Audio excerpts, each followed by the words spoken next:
question we get frequently is, how would you convert an EMyth position contract into a TouchStone application? And I thought I would produce a quick video on how to do that, because there's some very good parts to the position contract that can be used effectively inside a TouchStone account. So one of our clients has been kind enough to give me his position contract and allow me to do this video.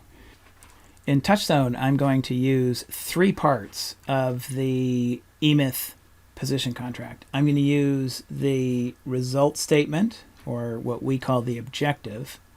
I'm going to use the position-specific behavioral standards, and I'm going to use the general standards.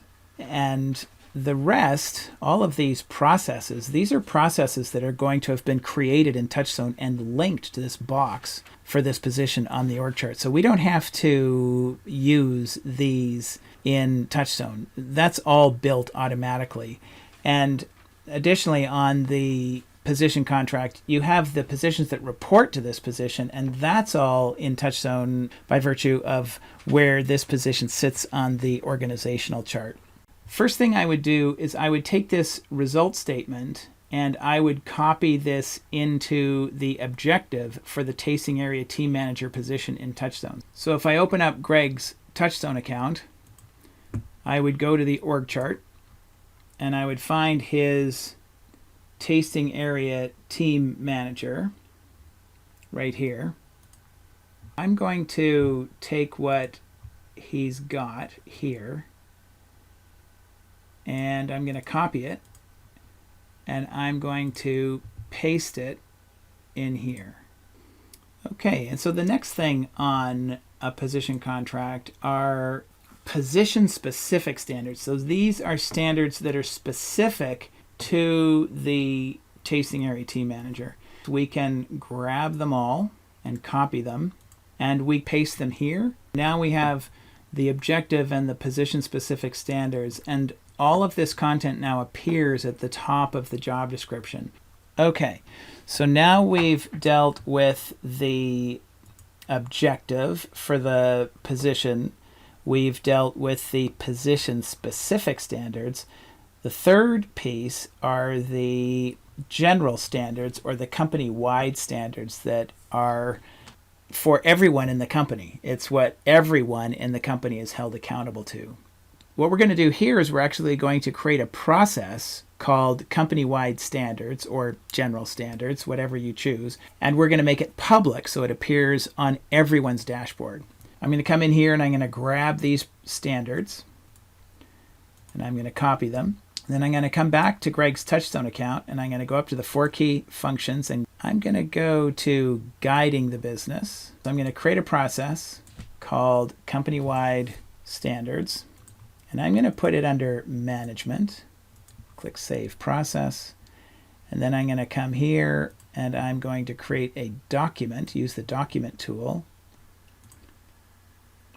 And I'm going to call this document the company-wide standards, and then I'm going to click in here and I'm going to paste those standards right here, and then I'm just going to tidy them up a bit, and then I will click save. Now I don't want to have to link this process to every box on my org chart. Remember, these company-wide standards are ways of behaving that everybody is to be held accountable to, so everybody needs them.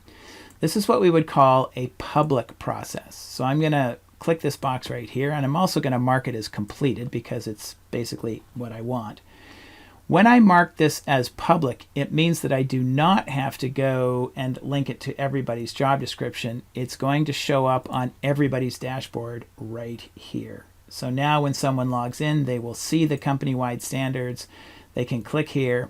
They can get a complete list of them, and there's no excuse. They have to be held accountable to what our company-wide standards are.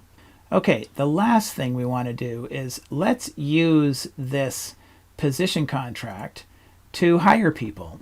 So if we're using a tool like Indeed.com or ZipRecruiter or whatever else, it's nice to have a document, a Word document that we can post on one of those services. So what I'm going to do is I'm going to have this as a Word document and put it into my TouchStone account in a new process that I'm going to call hiring documents. So I'm going to come in here.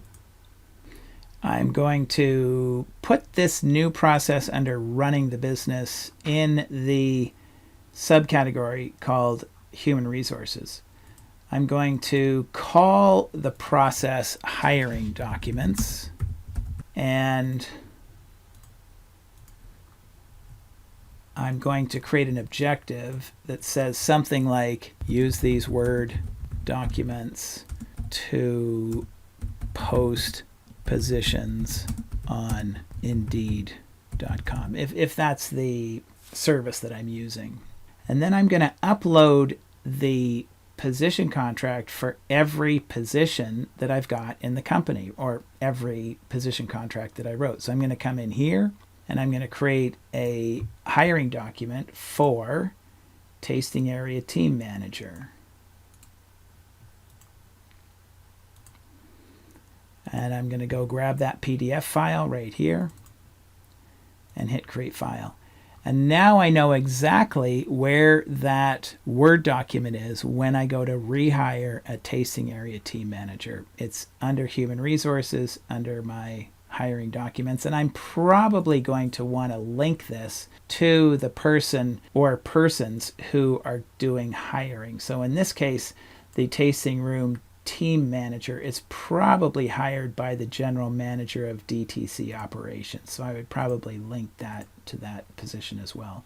So now when this person logs in, they will have the hiring documents they need for the positions that they want to hire. And that's how you take an EMyth position contract and migrate it into a TouchStone account. I hope this has been helpful.